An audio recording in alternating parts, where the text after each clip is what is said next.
সূরাতুল হুজরাত আল্লাহ বলেন, ইয়া আইয়ুহান নাসু ইন্না খলাকনাকুম মিন যাকারিন ওয়া উনসা وجعلناكم شعوبا وقبائل لتعارفوا إن أكرمكم عند الله أتقاكم إن الله عليم خبير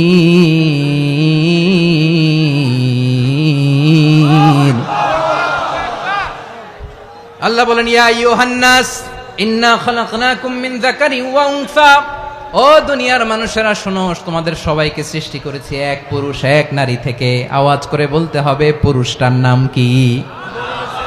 এবার আওয়াজ করে বলুন, নারীটার নাম কি? মিন যাকারিন ওয়া উনসা, এক নারী এক পুরুষ থেকে তৈরি করেছি। যাতে যাতে দলে দলে তোমাদেরকে বিভক্ত করেছি, যাতে একে অপরের সাথে পরিচিত হতে পারো। So may you interact each other. বিভিন্ন দেশে বিভিন্ন দলে তোমাদেরকে বিভক্ত করেছে যাতে ইন্টারঅ্যাকশন হতে পারে, তাআরুফ হতে পারে। লিতাআরফু, যাতে তাআরুফ হয়, পারস্পরিক পরিচিতি হয়। তাহলে আমাদের অরিজিন এক। এই আয়াতটা যে কত powerful! This verse addresses the entire human being. অনেক আয়াতে আল্লাহ বলে, ইয়া আইয়ুহাল্লাযীনা আমানু, ওহে মুমিনরা।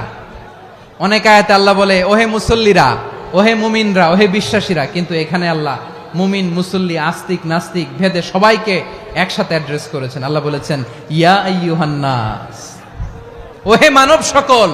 He addresses the entire human being regardless the colors, the races, the languages, the ethnicities, and reminded us we all from one origin. চিল্লায় বলেন আল্লাহু আকবার।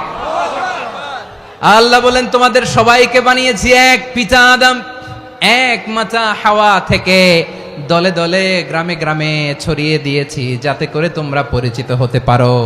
আমি আল্লাহর কাছে তোমাদের কোনো ধরনের আলাদা মর্যাদার কোনো স্ট্যান্ডার্ড নাই, একটা ছাড়া। ইন্না আকরামাকুম ইনদাল্লাহি আতকাকুম, আমার কাছে তার মর্যাদা সব চাইতে বেশি যার হৃদয়ে তাকওয়া থাকবে বেশি। আল্লাহর কাছে ধনী গরিবের পার্থক্য নাই, লম্বা খাটোতে পার্থক্য নাই, আরব অনারবে পার্থক্য নাই।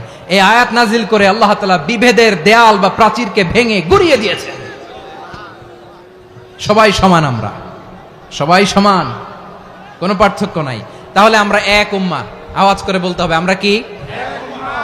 আমরা কয় উৎস থেকে এসেছি? এক উৎস।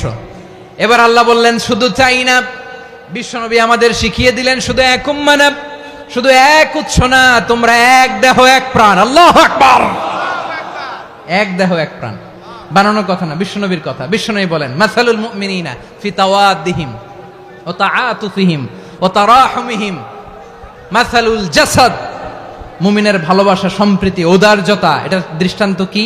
লাইক ওয়ান সিঙ্গেল বডি, একটা দেহের মতো সবাই। ইনিশতাকা মিনহু উদুন তাদাআলাহু সাইরুল জাসাদি বিসাহরি ওয়াল হুম্মা। দেহের একটা অঙ্গ যদি ইনজুরড হয়, সারা দেহ যেমনি ব্যথা পায়, পেইন পায়, তেমনি গোটা বিশ্বের যেখানেই হোক মুসলিম আঘাত পেলে গোটা বিশ্বের সব মুসলিমের কলিজায় যে লাগে, ঠিক কিনা? আরেক বর্ণনায় বিশ্বনবী বলেন, আল মুসলিমুনা কা রাজুলিন ওয়াহিদ ইয়ানি জাসাদিন ওয়াহিদ। পুরো মুসলিম হচ্ছে, উম্মাহ হচ্ছে এরকম এক দেহ। ইনিশতাকা আইনু ইশতাকা কুল্লু, চোখে ব্যথা লাগলে যেমনি সারাটা দেহ ব্যথা অনুভব করে। ইনিশতাকা রাসুহু ইশতাকা কুল্লু, মাথায় ইনজুরি হলে যেমনি সারা দেহে ব্যথা লাগে, গোটা বিশ্বের যেখানেই মুসলিম ব্যথা পাক, আক্রান্ত হোক, গোটা বিশ্বের সব মুসলমানের কলিজায় লাগে, ঠিক কিনা বলেন? আচ্ছা, আপনার চোখে ব্যথা, কোথায় ব্যথা? আপনার চোখে যেহেতু ব্যথা, সারা দেহে তো খুব আরাম লাগে, তাই না? আপনার প্রচন্ড মাথা ব্যথা মাঝে মাঝে হয় না আমার ভাইয়েরা? মাথা ব্যথা হয় না আপনাদের? প্রচন্ড মাথা ব্যথা, তো সারা দেহটা তো খুব আরামে আছে না? নাকি চোখে ব্যথা লাগলে, ইনজুরি হলে সারা দেহ সেই ব্যথা অনুভব করে? মাথায় ব্যথা হলে সারা দেহ সেই ব্যথা অনুভব করে কি করে না? ঠিক অনুরূপ ভাবে কাশ্মীরে আমার মুসলিম ভাইরা আক্রান্ত হলে আমাদের হৃদয়ে রক্তক্ষরণ হয় কি হয় না?